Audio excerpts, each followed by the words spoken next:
Hello everyone, welcome to the Everything Dodgeball podcast. I'm your host Stefan Leitinger, and today I have a guest from Australia. So Mr. Scott Dent is joining me.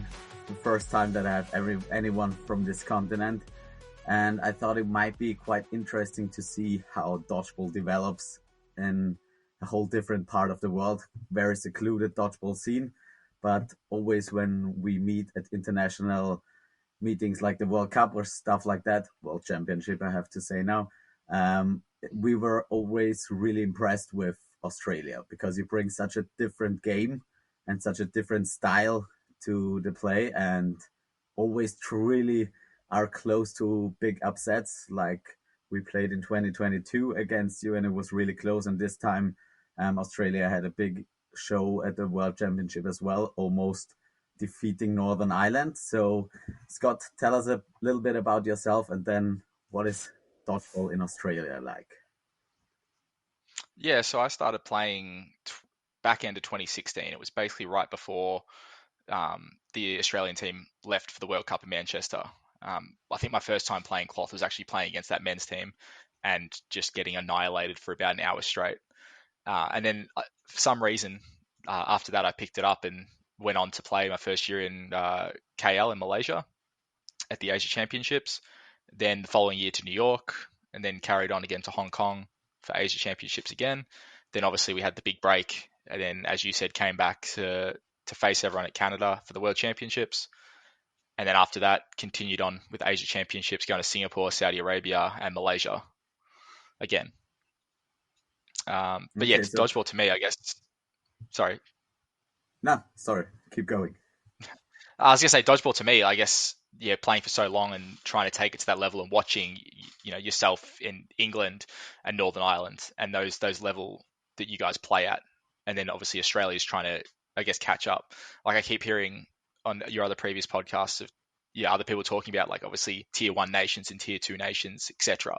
And it just feels like, from my perspective, that Australia's always been stuck in that tier 2 nation for such a long time. And it's just for us, I guess, at the moment, and myself, just trying to break that streak and try and establish ourselves as a tier 1 nation and as a real threat to potentially a medal match.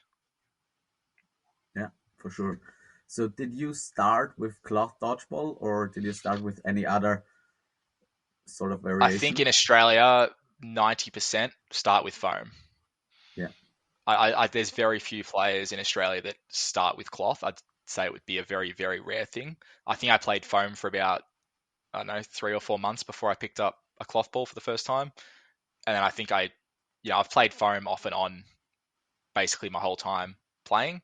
I only really stopped playing foam full stop probably the year that we went to Canada, just because I noticed when I was playing foam and trying to transition, it was hurting my ability to play cloth, just because there was so minute differences. And that's why a lot of high level foam players in Australia don't try cloth or play cloth, just because they want to make sure they're staying with what they know and try not to transition and do too many things, and then hurting obviously their ability to play foam, which I'm the exact same. So obviously I respect people just sticking to what they need to stick to. Okay. But don't you think that you also get a little bit out of that transition, that like the foam helps with certain things, like maybe the dodging, the play, the ball awareness, the hand-eye coordination and stuff like that? I think for a normal person, yes. For myself, I, for some reason, throw cloth balls a lot faster than I throw foam balls. My throw Okay. mechanic is just so bad with a foam ball. I think I throw it at about 80 kilometers an hour with a foam ball. Where Okay, cloth, really? Yeah. we're up near 100. Like, it just doesn't really make a whole lot of sense. But my shoulder cannot deal with throwing foam balls, so it generally Right causes there, my yeah. shoulder to have a lot of injuries going into cloth. But yes, in terms of your, like you were saying, dodging or even catching as well. I think I even heard you Yeah. talking about that in a previous one, where trying to catch a foam ball and then switch to try and catch a cloth ball. All of a sudden, you don't drop cloth balls. Yeah. So that definitely, definitely has a positive. If your shoulder can deal with it, mine cannot. Okay. So, and how did you get into dodgeball at all? And what did you do before? Or also, how is the structure of dodgeball in Australia? How do you get into foam or cloth dodgeball in Australia? Yeah. So before I was playing dodgeball as a boxer, and I was doing a lot of fighting. Um, so that's, I guess, where I got the reflexes from and worked my way up. The only reason I actually started playing dodgeball was because my brother was playing foam just at a local league, and he got really sick, and they had no one to play. So I ended up just showing up to help them out. And I think I went once, and then I went again, and it just kept going, and just I didn't stop. And he hasn't Yeah. played since. Really? um, Okay. so yeah, yeah, he never played again. But yeah, so that's how I started, and then I guess it is quite hard getting into dodgeball. I guess in Australia, like we're coming from a background of kicking. Like there's a lot of obviously Australian rules football and soccer. Like there's not much. We don't have like handball. That's not a thing in Australia. Yeah. Um, you know, like even in schools, like when I was in primary school and high school, we never did any really throwing sports. You obviously Really? get the occasional, the very occasional, even baseball is a very small sport in Australia compared to what it would be, I guess, for a lot of nations. So we don't come from much of a throwing background. Most of, I think, majority of people I've spoken to through dodgeball in Australia come from tennis backgrounds or badminton backgrounds and a lot of racket sports. But yeah, there's not many. There's obviously going to be a few, but there's not as many as what would be coming out of the USA, where majority of them are all coming from throwing sport backgrounds. Hmm. So that is obviously making the entry point obviously a lot harder because people are coming in with the biggest development needing to be their throw because there's just no strength behind it. And then obviously we're just having a lot more depth problem in terms of throw speed because it's just a lot slower than what obviously a lot more people would just come into a sport or into, whether it's Europe coming with a handball background. They come in naturally with a really good throw. Maybe the accuracy might not be great, but the actual speed of it would be quite good. Where in Australia, it's starting quite low and having to completely transfer skills that were meant for legs, not for hands and arms. Okay. And how do you get into dodgeball? How is like the structure around the sport? Do you do it through universities or other clubs, or how is it built up? Yeah, so you do have obviously your clubs, and obviously some clubs are a lot bigger than others. In terms of foam, there is a lot of clubs and a lot of really big clubs that take on new players, especially like you got university clubs as well that actually come and they base pulling in players from the university, and then they turn into state league teams, and like they've become such a big club just from doing that. Um, but in saying that, that is all very much the foam background. So they're all coming in for foam. So you look at the Victorian Dodgeball League. They've got I think it was 99 teams they had competing in that league, across several divisions. But I Yeah. think there was only like maybe 12 cloth teams. Hmm. So like obviously it's predominantly foam, and then obviously it's just such a niche to get cloth players in Australia. It's so yeah, like in terms of university, they're coming up through university playing foam, I guess, and then you get a very small percentile that will give cloth a go, and like a lot of people give it a go, and it's not for them. Fair enough, at least they've given it a go. But yeah, not many are staying with it, especially long term, which is Okay. obviously hurting us because such heavy turnover. Yeah, for sure. And what do you think? Why is that? Why is foam so much more popular in Australia? It's a lot of things. I think that one of the main things is people obviously starting with foam. They're like, oh, I can't hold the ball. Especially as I was saying, not coming from a throwing sport where you're used to gripping, handball, which is quite hard to grip, especially in the speed of the game. People go into, or they're throwing baseballs, which are a lot smaller. Then you go to a cloth ball from a foam ball, and it's people are struggling to throw it, and they're like, oh, I can't throw it properly, and I don't, they don't want to invest time into it, or they prefer foam. Um, so there's that, and then there's also just the fact that there's not much cloth happening. So you have like the Victorian Dodgeball League, which is every 3 to 4 weeks, and you might play one or two cloth games, and that's it. And Hmm. then you've got the Victorian Premier League, same thing, every 3 to 4 weeks, but you might only play two cloth games. So you're only playing 4 games a month. And in Australia, there's no open cloth tournaments. There's no 1 day, 2 day tournaments for cloth. Where you look at foam and you've got a Dodgeball Sydney tournament, which is I think it was like $10,000 for prize money of Australian dollars. like a big prize pool. I think it was 10,000, Okay, might be wow, yeah, 5,000, one or the other.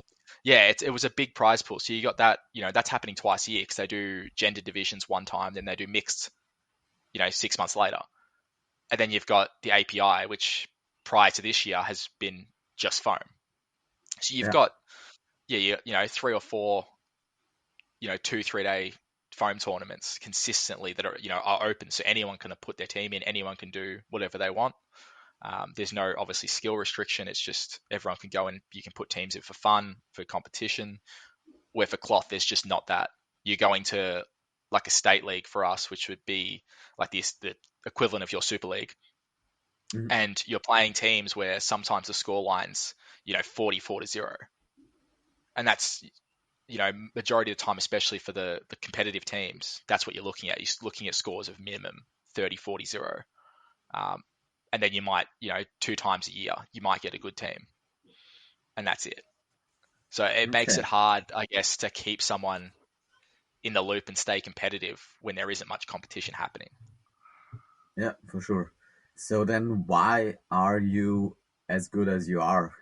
Because basically you are a top second tier team. You've been there since 2016 for the World Cup, and obviously your club players have been playing a longer time and have been playing at the international level as well. But it seems like you started basically at quite a high level and then you kept staying there or stagnating at that level. But still, for the level of play that you have in Australia, the way it seems at least, it's still really good. So, how do you got to that point, and how can you, or how are you trying to progress from there from now on?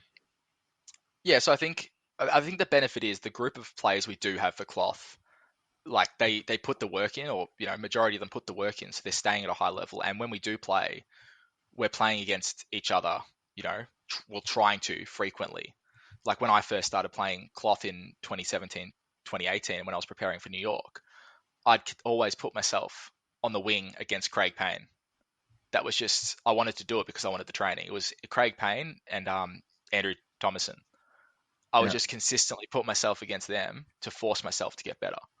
And that's what I always tell new people. If you want to get good, you need to put yourself against other good players, and just there's no point in beating up new people because you don't really get anything out of it.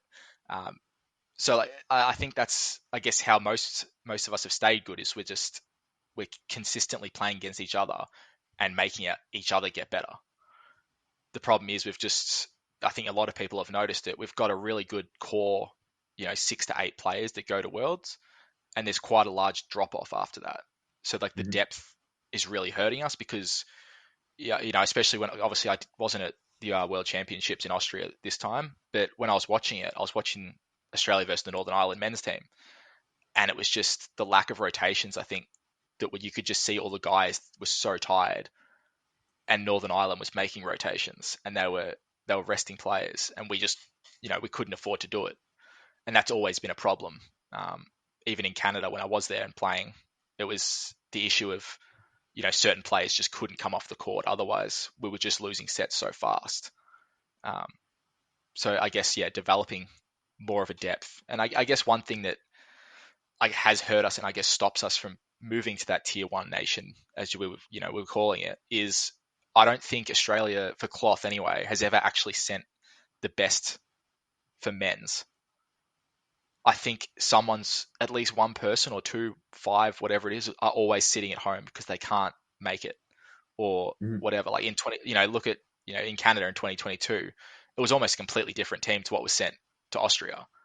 So in Canada, we didn't have Craig Payne, we didn't have James Heron, we didn't have Brandon Leitner. Like some of our best players just weren't there because they couldn't make it at the time. And Yeah. even obviously in Austria, I couldn't make it. Nathan Thatcher couldn't make it. Josh Colson was severely injured and was limping on the court. Um, it's it's just unfortunate because I would love to see what would happen if we did have our best. I'm not saying Mhm. the result could, it might be the same. It could be worse. You never know. But yeah, I would love to see one day Australia actually send the best that we can in cloth. Because in foam, I think they've near done it. The foam development system here is amazing. You couldn't fault it. They have so many pathways. Um, and the coaching's really well done, and they handle it really well. It's just that cloth is severely lacking that depth. Mm.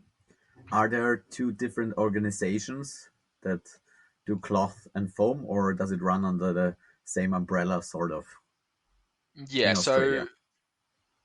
Australia, I guess, has always had the two federations, um, with Dodgeball Australia and then the Australian Dodgeball Federation. So Australian Dodgeball Federation's always done foam, and then they picked up cloth tail end of 2019, when it was initially the Worlds were meant to be 2020 in Scotland. That's when they were going to pick up cloth when WDBF first announced they were doing cloth. Um, and then I guess over the whole COVID thing, like Dodgeball Australia sort of went quiet and then picked up again when obviously we all opened up, especially obviously in Melbourne in Australia. We were shut down, couldn't leave our house for about a year straight. Um, so when I guess everything opened again, there is the two cloth federations. Dodgeball Australia doesn't do foam; they just do cloth, and they obviously work through with WDA. So yeah, there are a handful of players like myself that do participate in both federations, and I guess the reason being is like in Europe, I always say you've constantly got opens and you got Super League, you've got competitions. There's something every 2 months basically. Where in Australia, there's nothing.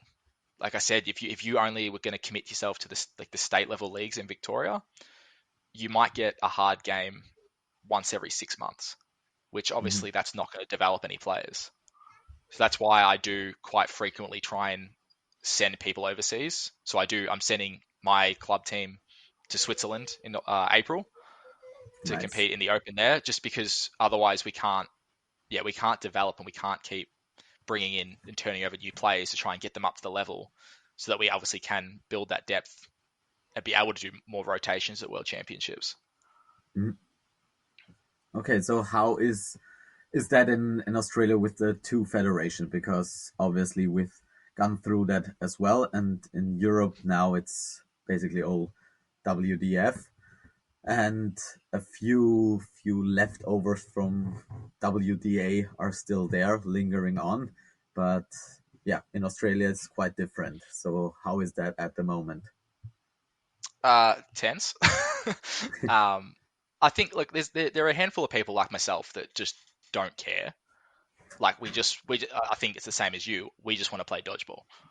Um, and especially being in Australia, it's so hard to find cloth that you just take everything you can get, basically.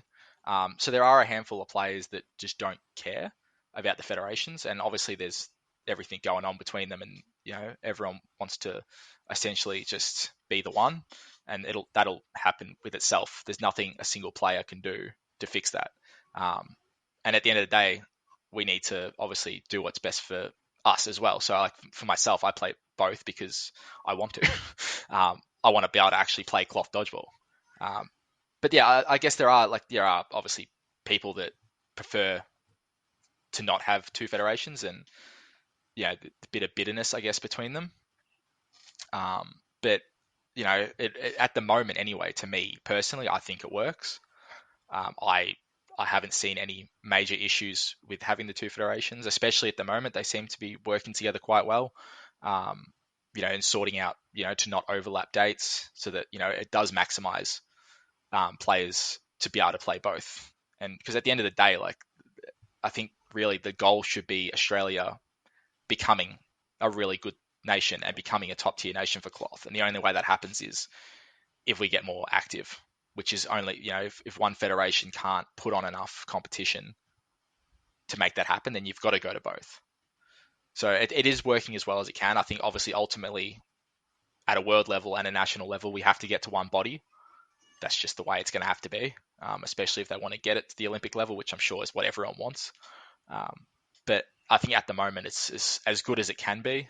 Um, but obviously there'll need to be some resolution moving forward, whether that's at a world level or just an Australian level, because I think we are one of the few nations that do have two separated bodies. I don't think there's many left. I think there's Yeah, a I couple, think but there's Malaysia not as many. well. Malaysia, yeah. Malaysia and Italy, that is just the one I know from Europe, because basically In Italy, also the foam federation was the WDF, and the cloth Yeah. federation was the WDA. But how is it in Australia? Because you say it's working quite well, so it's no problem to switch in between or play for both federations on a national level and also on an international level. So you can just, if you want to, as a player, switch from one to the other or play for whichever you want. Yeah. So you can, yeah, as a player, you can do whatever you like. Um, no one really, not that anyone really has the right to say, well, you can't spend your money doing this. If you want to blow your money going overseas for another federation, like do as you wish, really, as it should be. But no, you, Yeah. you can play as a player. You can, yeah, very much play both. Okay. Interesting. Um, Because and I the know a only lot thing, more are leading to do it now as well. Like yeah, there's a lot more players that have contacted me and said that they want to play both because they're missing out on valuable experience, basically. yeah. Okay, because the only other story I know is basically from Egypt, where they are definitely playing for WDA, but they wanted to go to the World Cup in Graz. And so basically, the way I know it, I don't know the full story, but basically they said, okay, we just want to play in Graz for the World Championship, and WDA didn't want it because basically the rule was if you play for WDF, you're out of WDA. But then they said, okay, you can do it because otherwise you're leaving us, and we don't want that to happen. So Yeah, maybe there is more laxity because the animosity, especially on the world level, is definitely quite big, and the pressure between the two federations, and also for the international development and for international tournaments and stuff, there is definitely a lot of infighting and politics involved. But as I said, for a player, it doesn't really make any difference. So you just want to play, and if that is possible, obviously that's the best result. But in the end, is it so good for the sport if you have two federations? Because if it's just on an organization level for Australia and both federations are putting up their tournaments and you can play for both, then it probably doesn't make any difference. But if different federations have different ways how they want to structure the game, and also how they get players in, how they do their development and their youth programs. I don't know if you have any youth programs in Australia at this point. So the competitive side and the national team and international play is the one thing, but to develop a more broader base for the sport, you need much more than that. And if you have two bodies competing over all of that, it can be, I don't know, quite unprofessional from the outside as well. So if you don't have yeah, one thing pulling on one string, basically. yeah. I 100% agree. I think the two world bodies do. They it needs to get to the point where they can sort out everything going on behind the scenes and come to whatever agreement it is, and either work together to merge, or for one to fold and the other one to kind of fall into the other one. But yeah, I agree. It's if for us to be taken seriously, one, well, they have to go together. It's the only way forward. Otherwise, it is stagnating the sport.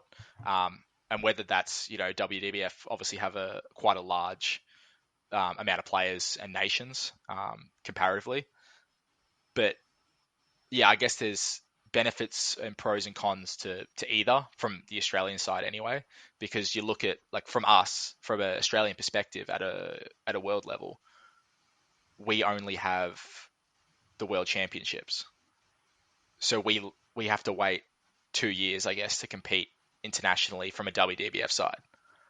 There is nothing else. Like for cloth, there's nothing else. It's just we wait 2 years, we train for 2 years, and it's just a cycle where when we're competing with the other federation under WDA, because Asia is so big with WDA, we're competing every 6 months or less Mhm. at an international level. So like I've brought up a whole bunch of newer players since Canada, where I sort of was like, hey, let's just do every international trip that's available, and then train them up before they were going to Austria. And they ended up getting, I think it was 3 international trips in before they even went to the World Championships. And they had so much experience that that it was they were in their best position to do well, and that was all the experience they got playing for a different federation, Yeah. and it was ultimately geared towards helping them with the WDBF World Championships. So yeah, at the moment with the way Australia is, if you want to be consistent and improve, there's no other choice. You can't be Mhm. waiting 2 years to have an international competition. It's Yeah, for just sure. it's not feasible. Like obviously yourself, you got Euros. We've got nothing even close to that. Yeah. WDBF don't have an Asia setup. They had one in Singapore in 2023 that I went to, and there was 3 nations for cloth. There was a lot for foam, but they only had 3 nations for cloth. Mhm. Um, so it's not feasible in Australia to just stay, especially if you're a competitive person that wants to do well and win, which I hope majority of them are. Um, yeah, we need to be more consistent with the high level competition, which is why I'm trying to push people to do like competitions like Vienna Calling. Like we had Mhm. every intention of sending my club to Vienna Calling. It just happened that the one day that it's on, or the 3-day weekend, is the day one of our guys has got a wedding, and it's just worked out to be the worst timing ever. Um, Yeah, that sucks. so yeah, so that's why we switched and said you saw the Switzerland one was on, and we're like, all right, well, there's some good teams going to that. Hopefully, some more go, and we can hopefully go over and get beat up by the Europeans for a little bit.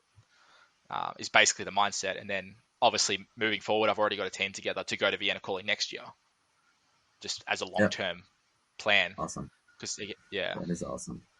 Okay, so what is your role in Dodgeball Australia? Because it seems like you do a lot of pushing people to get better and trying to improve their game. So, do you have an official role with that? Because you're a men's coach as well, right? Or some sort yeah, of coach?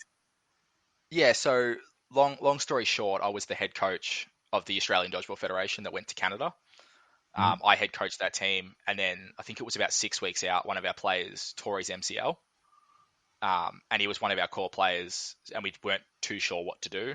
So I ended up just saying, look, I'll just train up over the next 6 weeks, and I'll jump on to help fill the gap. So I was a player coach at that point, but I really don't like the idea of player coach. So I had basically stepped down and handed over the reins to my assistant coach, who was KP, who was Mhm. the women's coach for Austria. So I basically handed over the reins to him and just said, I'll just play and get us through this tournament. After that, obviously, I kept coaching through the Australian Dodgeball Federation. I took the team to Singapore and was coaching the mixed at the time.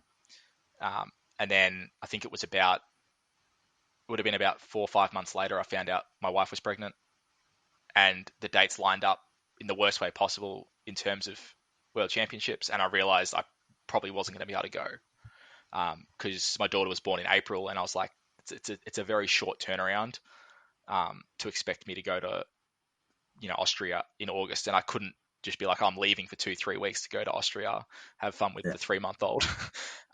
So at that point, I said, look, I can't commit to it. I said, I don't think I can do it. I said, the last thing I wanted to do was pick a team and then 3 months out say, nah, like I'm not going. It's someone else's problem now. It's the team they didn't even want. Or maybe I made some bad selections and then someone else got stuck with this team that they didn't think could work, or that couldn't work under their strategy. So at that point, I stepped down and I found someone to replace me who I thought was doing a good job, who coached me in Singapore. And I offered him up as a replacement, and they accepted. So he took over, and he ended up coaching the mixed team in Austria. And then when all that was happening, Dodgeball Australia had offered me the head coach position to run the team into the East Asia Championships, was in November for Malaysia, which was in 2024. So I ended up taking that and then started, I guess, coaching from that federation. But then obviously kept playing, and I was training against the Australian men's and the mixed teams to go to Austria. So most weekends I was there for 4 to 6 hours. I think it was most Sundays or for camps as well, just training against them consistently.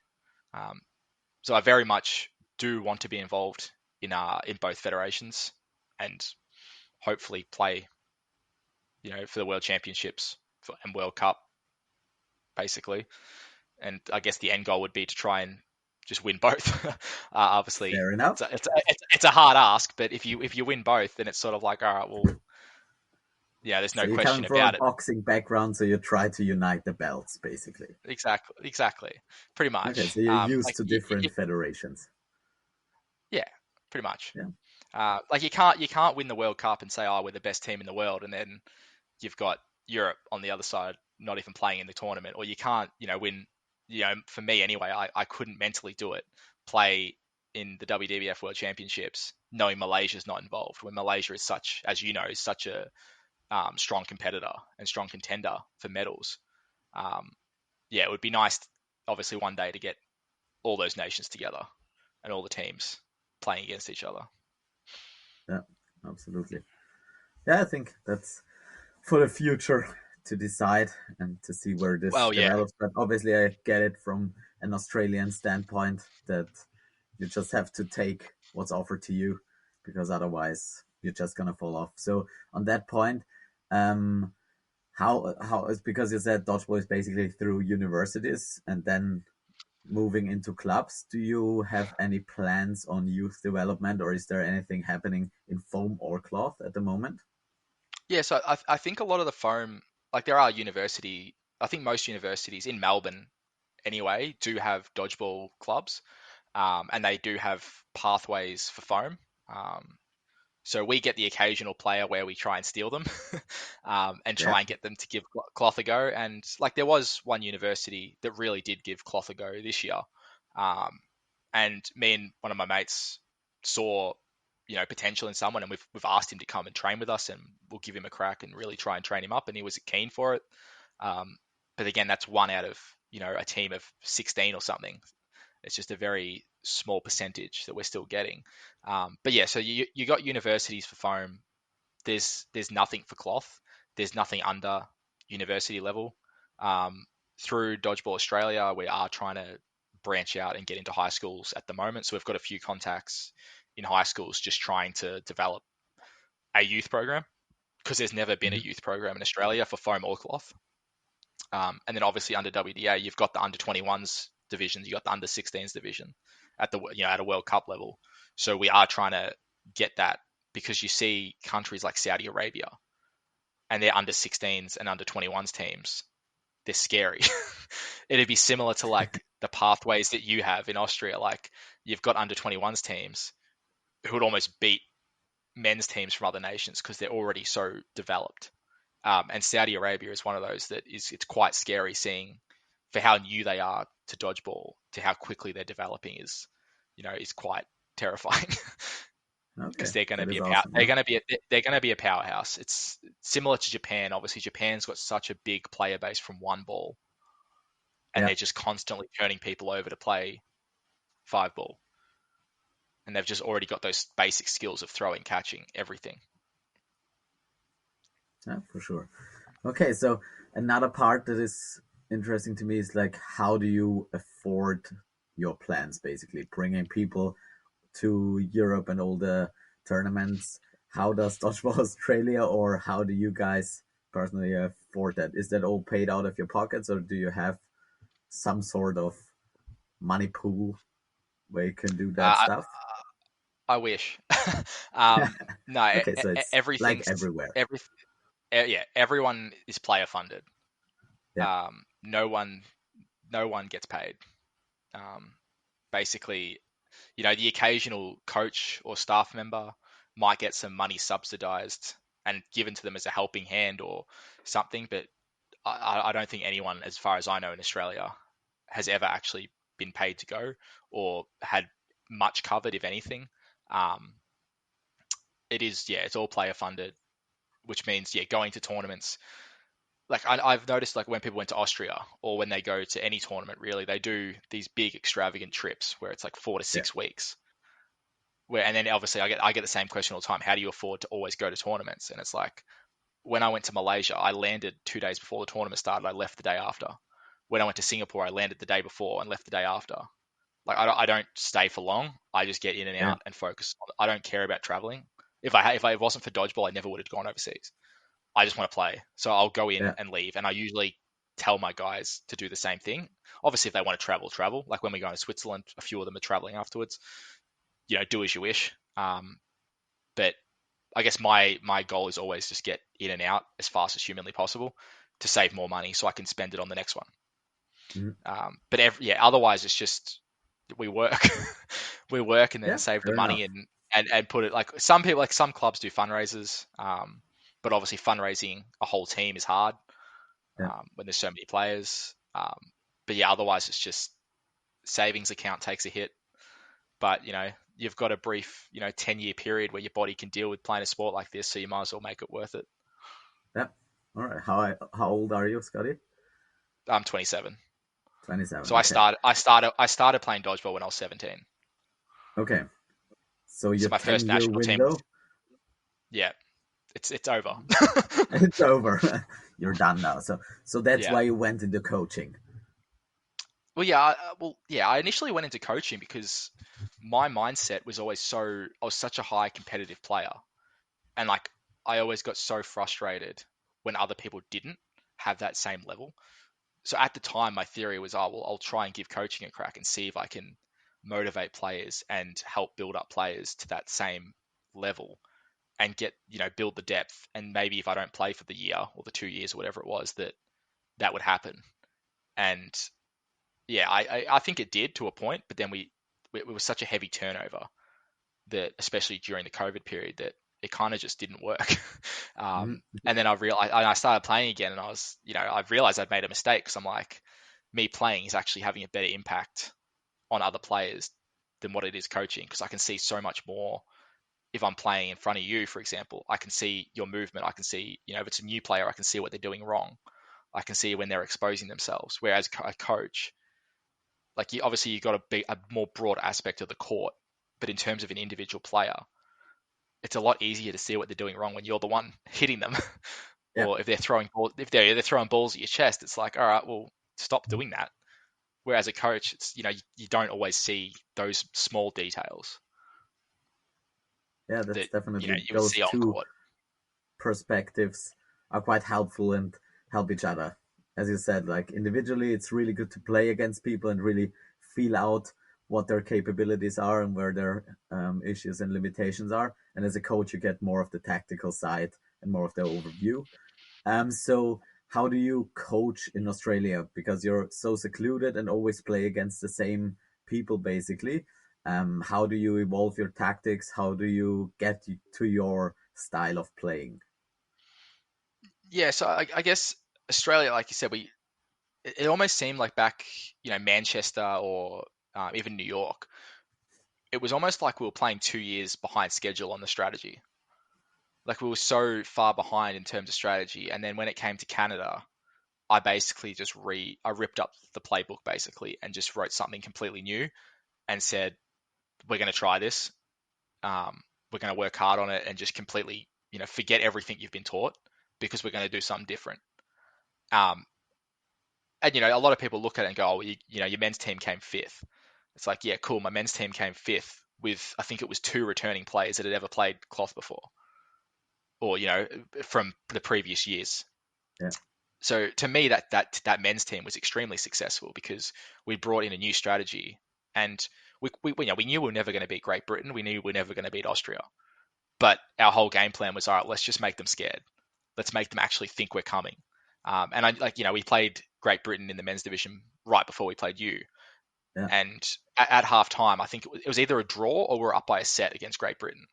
And yeah, like they ended up pumping us. I think it was 8-6, and they ended up winning maybe 22-10. yeah, Um, but I think it was something similar to you guys. I think you were up two sets at halftime or something like that, 2 or 3 sets. And then after the halftime, it was just, we just started getting slapped. um, but the fact that, yeah, we were able to bring such a brand new team and strategy, it showed that we were going in the right direction. And then, like, something that has happened very rarely is when Craig Payne and myself are on the wings together. It happens once in a blue moon, because in Australia, we're always on the opposite teams because we're basically not allowed to play together. Um, and then we finally got to play together properly in Malaysia at the East Asia Championships.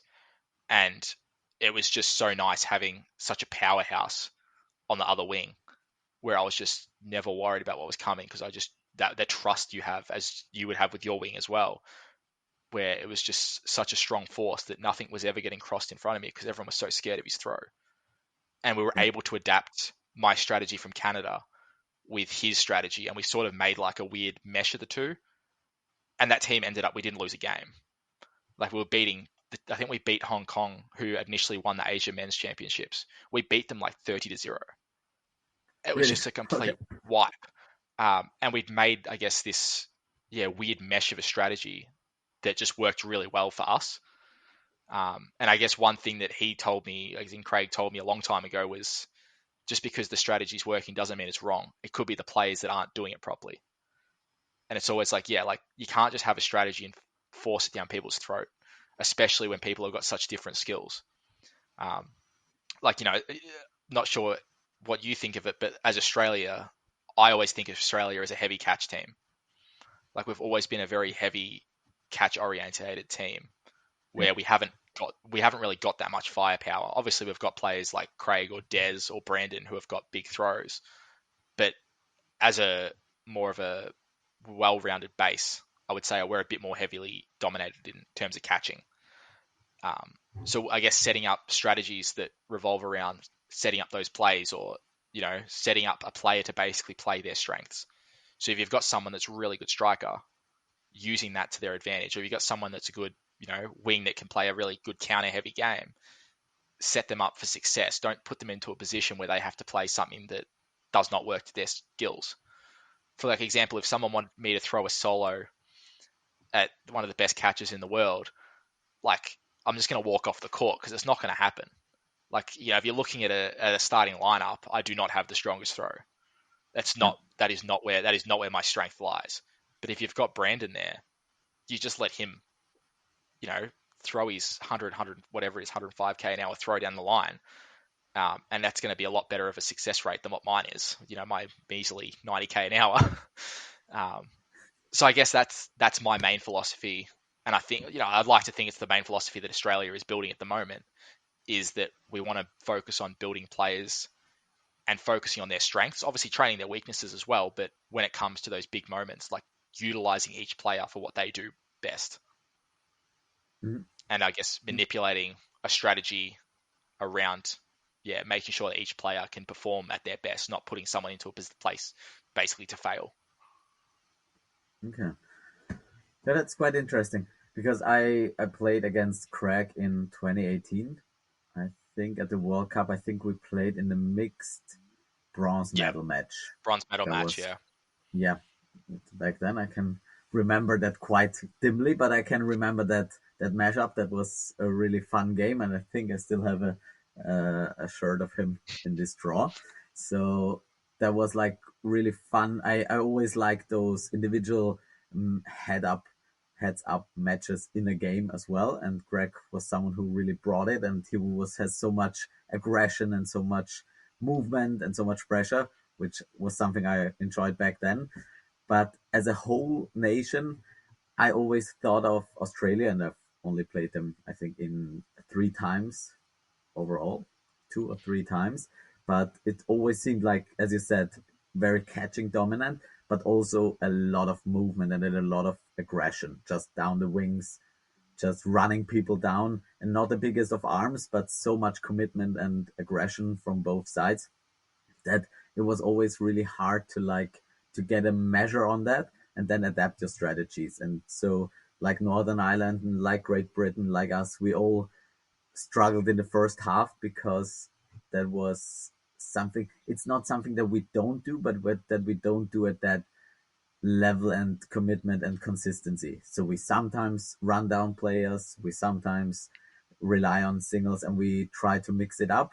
But that aggression throughout a whole half is really hard to deal with. But also in the end, it's really hard to deal with as a team yourself, because if you run down every counter and you only have 6 to 8 players, then you're not going to be there in the second half probably. which I So mean, ultimately, that's what in 2022 when we versed your men's team, that's ultimately what was our undoing. Was we got into the second half and both my legs just started cramping and I couldn't move. I had yeah, to like basically hobble off the court and I couldn't play anymore. Um, so yeah, you're right. Like, and it was the same against with Australia versus Northern Ireland in Austria. yeah, they got to the second half, and you could just see the gas tank just took a massive dip. Yeah, And they weren't, they were trying to be as aggressive as what they were in the first half, but you could just see everything was a few seconds delayed than what it needed to be. And as soon as it takes that, the game just switched, and yeah, Northern Ireland just got on top of them. yeah, for sure. So how do you plan for the future to incorporate that? So to not lose that aggression and that individual strength and speed, but also keep it up for more than a half. So you need more players, Yeah, obviously, to do that, but to get those players to that level is quite tough to play against teams like Northern Ireland because to get players who can play at a good level is one thing, but to get players to play against Northern Ireland and actually beat them is something quite different. So to get 12 players and really rotate them so that you can keep up that pace and pressure is probably not feasible for the next 2 years, but so how do you try to adapt as a coach for the next World yeah. Championships? Ultimately, I think Australia has been stuck in this rut. Sorry, and it's myself included as a coach, where we've got so set, I guess, on one strategy, and Mm, we're gonna run this, and this is the way it's gonna be. And I think that's also ultimately been our undoing because we've been so set on one strategy, and as you said, most of the time it's a very aggressive, extremely aggressive strategy. But then you get tired, and then all of a sudden, all right, we're too tired to do the strategy, but now we don't have anything else. So we're going to yeah, keep doing the aggressive strategy, but it's going to be really bad. So I think we need to, and I guess that again, that comes down to international experience that we just don't have against Europe, which ultimately is where cloth is. Obviously, USA have done a lot of work to get where they are now in cloth as well. But in terms of like, a continent, Europe is where cloth is, and like that's the main body of cloth. And development is such a big thing, and you're trying different strategies. You see so many different things playing against different teams, and you have that capability to try different things and build up different bases, as I was saying before. But when it comes to like WDPF and the World Championship, Australia has every 2 years. It's like, all right, we're going to try this, and then if it doesn't work, you got to wait another 2 years to try it again. And that's where it comes down to, all right, well, let's start trying things in other federations and just start rolling them over back and forwards and seeing what works. Um, because ultimately, you know, as I said before, who cares if one federation wins and the other one doesn't? It's like, cool. How about we have both federations winning as Australia? Because to me, that's all that matters. If Australia's winning, or at least medaling, that's success. Where you yeah, can't have one federation winning and the other one coming, last, and it's like, oh, what's the benefit here? yeah, absolutely. So you ripped up the playbook. How do you like because you said you were 2 years behind, but there is a lot of film documentation on different leagues and stuff at this point, so you get to see a lot of different clubs and nations perform and can adapt on on the base of that. So how do you incorporate film and tactical um, training for the club and the national team? Yeah, I think I guess with film review, like a lot of players say they do it, which is fine. You can watch film, but to me, the question is how many players actually understand the film, and how many actually can say, "Oh, yeah, I can see." Like when I was watching film on you, for example, for Canada, because we had set it up so I was deliberately, because I usually play left wing, Yeah, but we knew you were going to be a threat, so we're like, all right, I'm going to jump onto the right wing, and we'll make my right wing play left because we could play either. And the plan was always to have me lined up on you. So I'd watch film on you and on Adam Hill because I knew I was going to be coming up against him when I went back to left wing for Great Britain. So like when I'm watching the film, I'm looking at all like the small little details. And someone like Craig as well does the same thing. Or you've got like James Heron, um, who can like spot those small little details. But you've got other players who I guess aren't at that level yet or that knowledge base yet that are watching film and it's like, oh, okay, this person jumps. It's like, cool. Like, what did you accomplish by saying this person jumps? Like, it doesn't really do anything. Like, you need to look for the small details. So yeah, we do watch film. My thing around film is that don't waste time with it if you don't understand it. And that goes for anything when it comes to any sort of training for Australia. Whereas I say the main problem that I notice with training is it's people either don't do enough training or B, they do too much of the wrong training. And then they say, oh, I'm doing all this and I'm getting nowhere. It's like, okay, but you're doing all the wrong things. Like, there's no point in training like a power lifter if you're playing dodgeball. There's no, and then if you say, oh, you're doing all the right things, but you're doing it, you're showing up one day a week, you're not getting anywhere. And it's the same thing with film. If you're going to do it properly, and pick out and break down film. Don't just watch it and say, oh, I watched it, so I know what we're doing now. It doesn't work like that. Yeah, As but you would as know, a coach, you've really got to, yeah. yeah.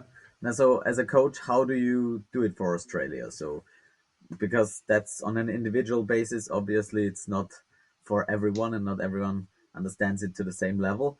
But basically, as a coach, you can help people with that. Yeah. So like one of the things I mainly try and do, especially with the newer players, I mean with everyone, but more so with fresher players, is I try and get them on video calls, and then I share my screen and we watch film, and then Mhm. it's just as simple as pausing timestamps and being like, all right, what was wrong here? And they say, I don't know. I'm like, all right, let's back up. And then I show them what was wrong. And it's like, cool. A couple sets later, I pause it again. What just happened? And then they start explaining, oh, well, you just showed me. It was the exact same thing. And I guess that's the benefit of having so much footage over the years, is you can actually see, for us in particular, where we've started to change the way we're doing things. Um, and, looking back at, the game against you guys in 2022, for men's, we threw away, I think it was about 5 sets because we were up on numbers, and then we just solo catch, solo catch, solo catch. And it's just like, what are we doing? Like, why are you doing that? And Yeah, it's everyone. There's no one, including myself, there was no one, out of that. Everyone was doing it. Um, but it's just adapting to that and be like, all right, well, even as a coach, I'm looking back thinking that was just stupid. Like, we've just cost ourselves 5 sets and essentially, being in this game from errors. So yeah, pointing out more so to the newer talent, the errors on screen, positioning, and making them be aware of what's happening. If they make mistakes, because it's like, all right, well, like they're going to say, oh, I see a shot, I want to take him out. It's like, okay, but you've just thrown away the fifth ball. Now we're going to lose yeah, 4 players because of that. So it's like you need to think about what's coming next, not just, oh, well, I see a hit, so I'm going to take it. Now I've got a hit. It's like, yeah, cool. Now we've just lost 3 of our best players. So yeah, it's like you said, it's teaching them all the things they need to learn by themselves, basically, and like coaching that into them so that they can see what I see and what other high level players in Australia see, so that they can then teach themselves, or teach someone else as well if they ever start a club, um, and they can keep running that same thing over and over, I guess, and just repeat the process, and hopefully eventually we're going to build depth, and that'll help with player base. It goes with training as well. It's just if I help train up 2 or 3 people, and then they help train up 2 or 3 people, all of a sudden we're building depth, and we are getting more numbers slowly. It's just a bit too slow. yeah.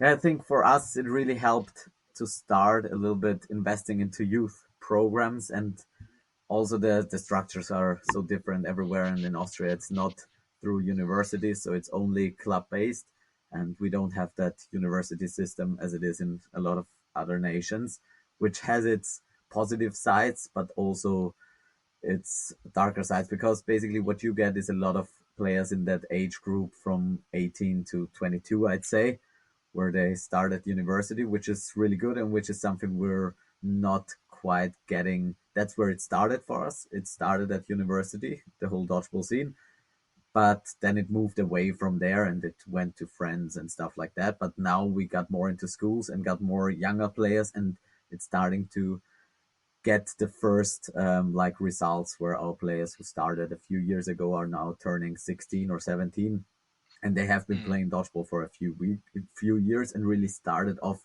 on the right foot without doing all the mistakes we've started with, and really starting with tactics from 2020 basically, which makes them so much better, and also youth players develop much better because, as you said before, developing a throw in a person that is already 20 and hasn't had a lot of throwing sports in the background is really hard, and it takes a yeah, long time. So getting someone to throw harder is something that is just, yeah, it takes a long time, and it doesn't get you to the upper tier. So if you don't throw hard in the beginning, you're not gonna throw like top tier level. probably, as unless Yeah, you do a lot of work. So, but youth players who start with a throw of 60 kilometers per hour and then just get older and their body develops while training how to throw, they really develop their throw really good. And their whole body mechanics are dodgeball mechanics and not handball yeah, or baseball mechanics. So, and I think that will make a big difference in the years to come. So basically, we're already starting to get bashed by our young players in training. And as you said, the European Championships for the under 21, under 18s really looked very, very, very well. And they're starting to get into the national teams and to their A squads. And so I think dodgeball is going to develop a lot in the next few years in Europe, especially. And yeah, yeah, I think that's the most important thing to keep the sport growing because the other stuff is just so much work and not that much yeah. results on the top I think level. that's sort of the problem in Australia, though, is we all know the answer. We all know that high schools or universities or youth in general is the key to depth and growth. But neither federation has pulled the trigger. Yeah, It's just like there's an open field where both federations could pull it, or both or either or whatever. They just pull the trigger and start working it, but they just don't. It's the same with running open tournaments. It's like you could run open club championships or tournaments or something in Australia, similar to what Vienna Calling is. You could do that, but no one pulls the trigger. No one does it, and it's just like yeah, there's a lot of um, lost players and lost opportunity just and why is because that? Why do you think is that? I couldn't answer it. I've been offering suggestions for years to both parties. Um, recently Dodgeball Australia has very much been taking up the suggestions and is pushing forward with a lot of them. Um, but I'm not sure. I could not answer it. Um, Yeah, it's just yeah, it's unfortunate because we had a few players that started young. Like I started 17. Josh Colson started when he was 19. Um, and that's two of our top level players that started so young. It's like imagine if we had another 15 of them that started that young and that we yeah, could mold, as you said, not into handball players, but into dodgeball specific throwers that have a quick release and still a fast throw and is accurate and everything you want in a dodgeball player. You have that rather than, for example, a baseball player who can pitch a baseball or pitch a dodgeball basically, but they can't do anything else yeah, because they played baseball for 10 years. yeah, for sure. Because I think like we started dodgeball pretty much the same time around, and dodgeball was at such a low level that it was really possible for us to play dodgeball at the level that we did. And I think if I would start now with uh, the way I started 12 years ago, with the skills I had, it probably wouldn't do for me to reach the level I've reached now because dodgeball will develop much more. And I've been, or I am at the top level at this moment, but I think in a few years that wouldn't do. The skills I have and everything wouldn't be enough to play at that level anymore. And I, Yeah, at least I hope it won't. And so dodgeball is still, as you said, a lot of you have to pay for it yourself. It's a lot of energy, a lot of time spent for all the nations, basically. I don't know how it is in Asia and stuff and Saudi Arabia, how they develop it back there, but still, it seems I like think Europe. just on that topic, sorry, with Yeah, I guess Saudi Arabia is a very different kettle of fish. Um, they're all paid, all the yeah, players, all the staff. They all get paid to travel. They get everything covered. Like they're essentially getting salaries just to travel. yeah, Um, which obviously that's something me and you would dream of. yeah, um, is, all that hard work getting to that point. So, and the fact that they're starting there, that's what I'm saying. Like Saudi Arabia is going to be scary in the next few years because they're putting so much effort and funding towards it. They're naturally going to build good players because they're just dragging so many people. Like they started with nothing and they went to thousands of players out of nowhere. okay, yeah. Um, So I have yeah, they're to get very hired for a coaching job in Saudi Arabia if I can't basically, walk anymore. Okay, perfect. That's a plan C for me. Yeah, but that's the thing. If you have more professionality and more money behind it, you can change the game drastically. And it's nowhere at that point. Maybe Saudi Arabia is going to lead the way in that because they have the funds. But that is also something like our generation has to put the effort in to develop that new generation and to change the structures in a way that we didn't have it and we would have liked to have it. Um, but as a coach, since you're now basically head coach of Australia, that's something you're probably gonna help do as well. But yeah, it's a tough thing because you probably won't get much money for that, and you Yeah, also don't get to play that much, which is ultimately the thing we like so much about dodgeball. yeah, So yeah, getting that balance of getting to play, doing what we love most, but also developing the sport and seeing it grow around us. Yeah, that's yeah, a lot of work, but also yeah. I But I think think it's really that's sorry, that's ultimately also like, a problem that we're facing is something that I hear a lot is, oh, we don't get paid, or we don't get any money covered, and it's like I'll put effort in when that happens, and it's like that's not how it works. Like no, you need to put the effort in and then you get paid. Like, you look at, you know, like soccer players. No one's, anyone in these European soccer leagues. It's not like they just show up and go, oh, give me a couple $1 million and then I'll start trying. It's like, no, you got to try and show your worth, and then you get some. Um, and I'm sure that's happening with some players as well, or coaches or anything across all the nations. Like if you're putting the work in and you're valuable, and a federation's going to do what they can to help you out and make sure you can continue at your best. um, but yeah, there's a lot of expectation that it's like, oh no, I'll put the work in when I get something for it. It's just like, nah. That's how we stay how it was, and how you started and how yeah, I started. It's like, okay, we started the hardest way possible. No funding, no nothing. But it's like if we all put the work in now and make dodgeball this spectacular thing that eventually gets in the Olympics and has this and funding and everything. It's like, maybe the next generation, like you said, when we're probably not walking much more, um, maybe that next generation is getting funded and they're getting paid, hundreds of thousands of dollars. You don't know. But yeah, if players aren't going to put the work in to try and make that happen, it's like you can't just sit there and basically demand money or yeah, demand funding. And, not to be too harsh, but, coming 10th, the Australian mixed team came 10th. It's like you can't be sitting there saying, not that anyone did, I'm just using that as an example, but you can't be sitting there saying, oh, give me funding. It's like you're not even coming close to winning. yeah. It's like, Yeah, definitely. So you have to put a lot of effort in before there is something you're hmm, getting in return. And basically, the thing we get in return is experience, fun, and relationships, probably, because at this point, no one's making money.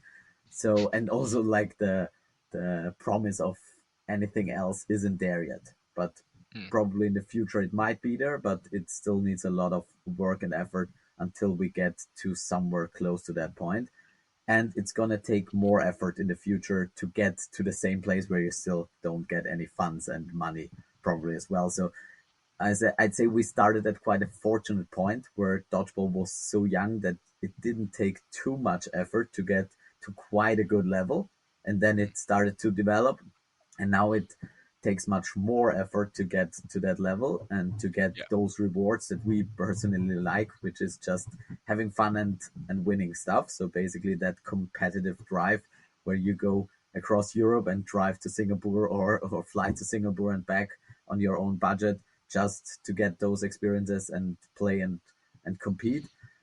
So if you have that drive, then that's enough. And basically that's what this state of dodgeball where it's at the moment is really perfect for, because you can really get that. But in the future, if we ever get close to the Olympics, I don't even want to talk to you about that because that is, I think, too far off in the future, and it's not something that is really doing a lot for the sport as well. So basically, if we get to that level, then we have done a lot right. But until then, we have a lot of work to do. So if we get to the yeah, Olympics at this point, then we're going to be like the Australian breakdancers, I'd say.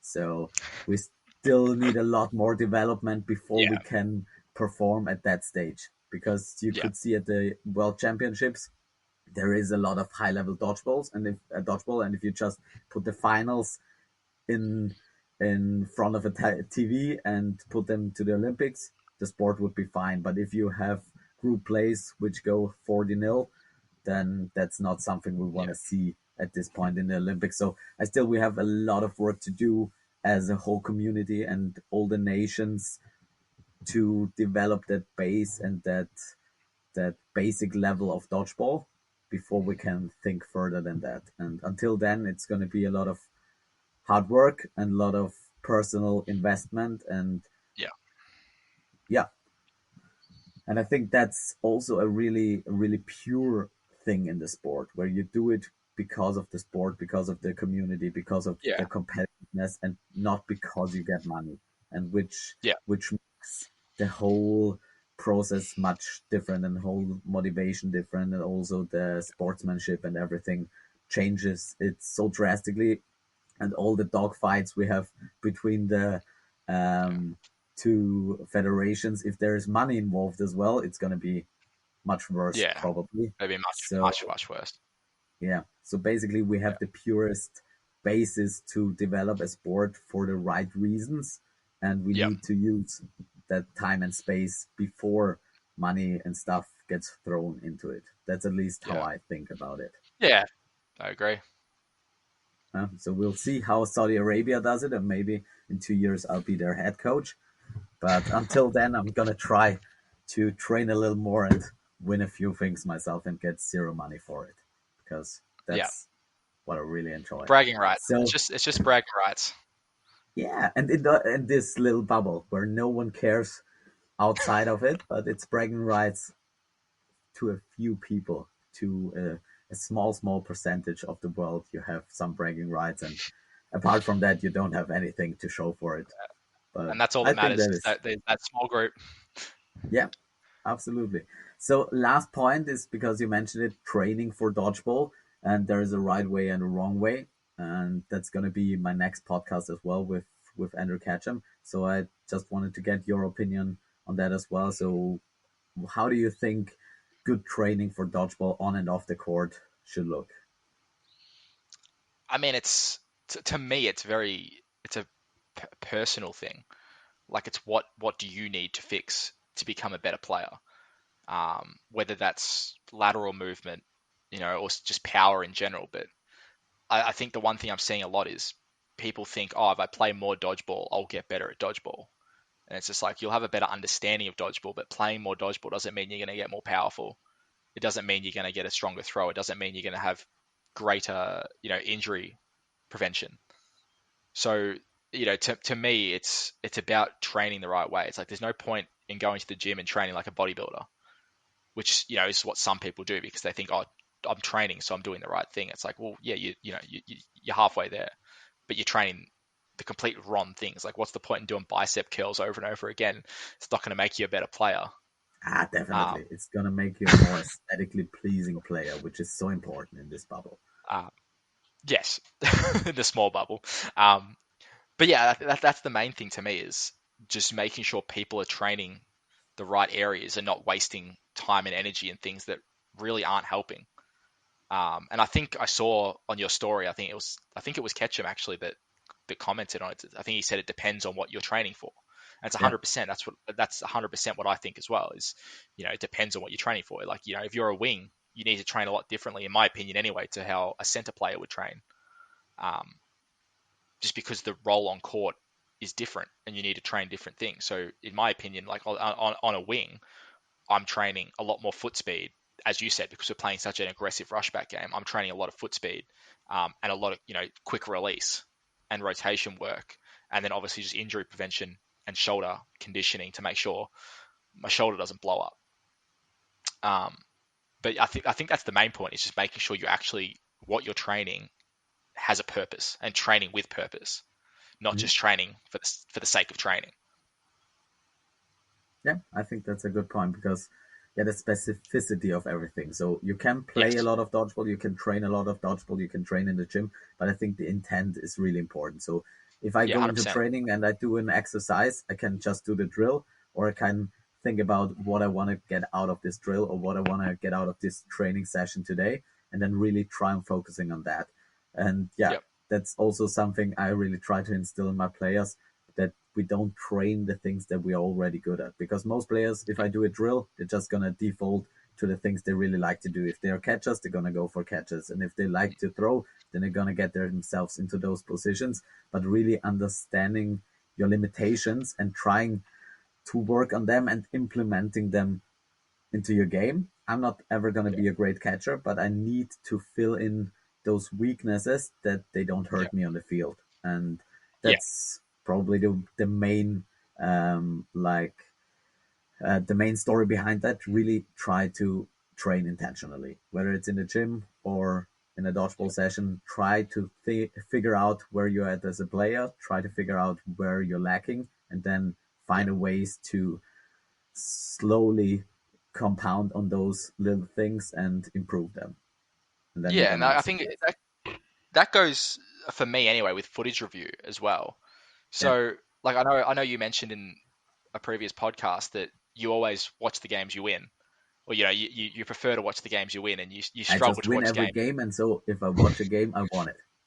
Yeah, That's how it and I works. think No. I think a few people said the same thing where it's like, yeah, I watch games that I did well in. It's just like I'm the opposite. I watch games that I did terrible in or we lost. Like I lost the mixed gold medal match in Malaysia a couple months ago.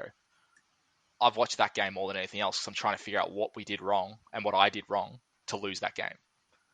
So I generally don't watch games I win because it's like, okay, cool, we won, I don't care. But I need to figure out why I lost so that we get to the point of, like yourself, where you just don't lose. So, but to me, it's like I want to figure out what's not working, and it goes back to the whole training philosophy. It's looking at what I need to work on, and to me, it's my throw speed. It's always been my throw speed. I was one of those young kids that was throwing 50k an hour, and I had to get Yeah. the slingshot arm and slingshot the ball because back then I weighed like 50 kilos. I'm 6 foot tall and I was weighing 50 kilos, and I couldn't throw a ball because I had no muscle. But then I started talking to Craig because he was the head coach at the time, and he more or less just said, "You need to go to the gym." Yep. um, and it Build was, that it was, bicep. it was harsh at the time, but looking back on it, it was probably the best thing I needed. Like, if it wasn't for that, I never would have did what I needed to do. Um, and like you said, it was training with purpose. Like the purpose for me was I started with nothing and built a purpose around training for cloth and training for dodgeball. Um, so yeah, I think that's the biggest piece of advice from my knowledge anyway is training for purpose and always doing something for a reason, not just doing it for the sake of doing it, Yeah, like bicep curls. absolutely. So I'll give you a few reasons why you need biceps curls. No, but the thing is, as you said, yeah, obviously you learn much more from your mistakes. But the thing is, it doesn't really matter whether you won or lost the game. You always dodgeball is a game of mistakes, and even Yep. in games you won, like for example the World Championship final in the men's division, which we won against USA, is probably the game where the most mistakes happened from our side that we have made in a long time because there was such a Yep. different playing style. So obviously I like to watch games that I won. If I don't watch group games or stuff like that. If we won the championships, then I really like to go back to that place because it also keeps me motivated and like get those emotions back, which is just Yep. fun and fuels the tank sometimes. But obviously, I watch games for the mistakes and watch games for. Yep. There are basically two times of watching film, in my opinion. It's one where you see what the other opponents are doing and preparing for Adam or Brad or your opponents. And the second thing is, what did we do? What does the team do? And why did we not get the Yep. result we 100%. wanted? And then 100%. really dig deep, not why did that throw got caught, but how did we get into a position where that throw got caught? Was it really a bad throw, or was the whole process wrong and they got to catch it? So always getting deeper into the reasons behind the symptoms, basically. If you get hit out Yeah. or if you get caught, that doesn't really matter to me because Yeah. It's the why you unless got that, hit out, why you got yeah, caught. exactly. Yeah. And what can we learn from it as a team to prevent that in the future? And we're always gonna get hit out and get caught out, but we Yeah. need to deal with, like Federer said, he won 52% of all of his points in his career, but he won a lot of titles. So basically you Yeah. just need that little edge, and the edge is gonna get finer each year, but you just Yeah. need to make one more hit or one more catch than your opponent each set, and you're gonna be Yeah. fine. So finding Yeah, those and slight edges. sometimes things are just going to happen as well. Like you can't block every ball. Like things are going to Nope. get through. Like you can't, sometimes you're going to get caught. Like it just happens. Like, and that's just dodgeball. Exactly. I guess that's the exciting part of dodgeball. You could have the most perfect throw and hit someone right in the toe, and all of a sudden it pops up in the air and they catch it. Yeah. Like you can't perfect everything, which is I guess a good. But then, like you said, you're looking back at that and thinking, all right, that wasn't a mistake. That's just unlucky. Exactly. It was a good throw. It was a great throw, but things happen.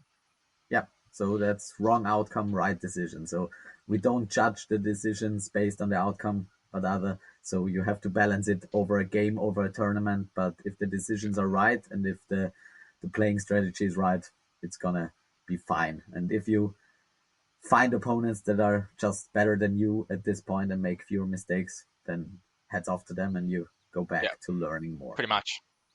Which is what we do in Perfect, Scott. Australia. Exactly. So I'm really looking forward to playing you guys again in 2 years at the latest. Maybe we get, as you said, Vienna calling in one and a or, half or, or years. you That would be or awesome. you get the Nutcrackers to Switzerland. Yeah, probably not because the date is just really bad because it's Easter, and so That's it's why it's good not. for us. Yeah, so it's not really good for us, family wise. But otherwise, I would love to do that, and it really sucks that you can't come to Vienna calling. But next time we'll make that happen, and maybe the Sharks get a better dates as well. But that's always going to be an issue for Yeah, us and for everyone. But I'm looking forward to playing you guys and seeing where you develop to in the future, becoming even more of a pain in the ass. And if you get more people to run at us for 40 minutes, I'm going to hate it, but I'm going to love it as well. So, Scott, this yeah. has been an absolute pleasure. And keep throwing those balls, try not to get caught, and take care, everyone.